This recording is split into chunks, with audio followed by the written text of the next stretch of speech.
ولقد فتنا قبلهم قوم فرعون وجاءهم رسول كريم أن أدوا إلي عباد الله إني لكم رسول أمين وأن لا تعلوا على الله إني آتيكم بسلطان مبين وإني عذت بربي وربكم أن ترجمون وإن لم تؤمنوا لي فاعتزلون فدعا ربه أن هؤلاء قوم مجرمون فأسر بعبادي ليلا إنكم متبعون واترك البحر رهوا إنهم جند مغرقون كم تركوا من جنات وعيون وزروع ومقام كريم ونعمة كانوا فيها فاكهين كذلك وأورثناها قوما آخرين فما بكت عليهم السماء والأرض وما كانوا منظرين ولقد نجينا بني إسرائيل من العذاب المهين من فرعون إنه كان عاليا من المسرفين ولقد اخترناهم على علم على العالمين وآتيناهم من الآيات ما فيه بلاء مبين إن هؤلاء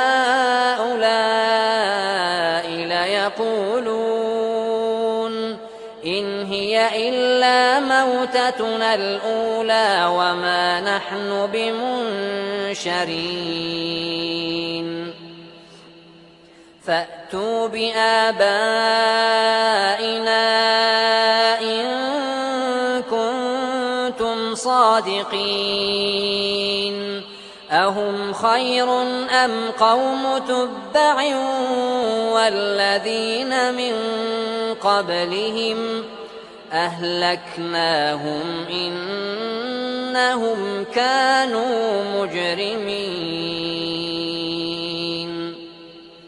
الله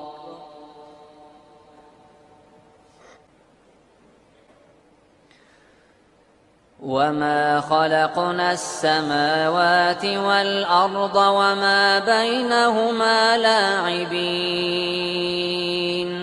ما خلقناهما إلا بالحق ولكن أكثرهم لا يعلمون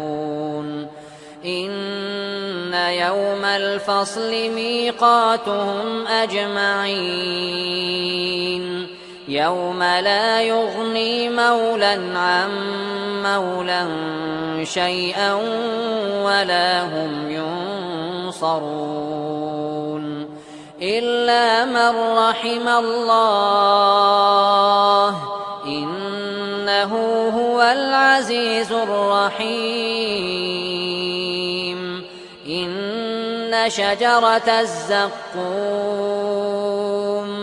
طعام الأثيم كالمهل يغلي في البطون كغلي الحميم خذوه فاعتلوه إلى سواء الجحيم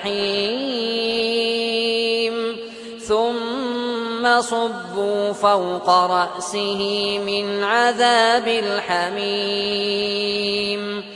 ذق إنك أنت العزيز الكريم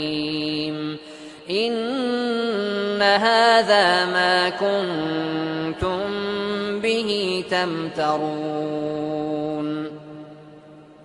إن المتقين في مقام أمين في جنات وعيون يلبسون من سندس وإستبرق متقابلين كذلك وزوجناهم بحور عين يدعون فيها بكل فاكهة آمنين يدعون فيها بكل فاكهة آمنين لا يذوقون فيها الموت إلا الموتة الأولى ووقاهم عذاب الجحيم فضلا من ربك ذلك هو الفوز العظيم فإنما يسرناه بلسانك لعلهم يتذكرون فارتقب إنهم مرتقبون الله أكبر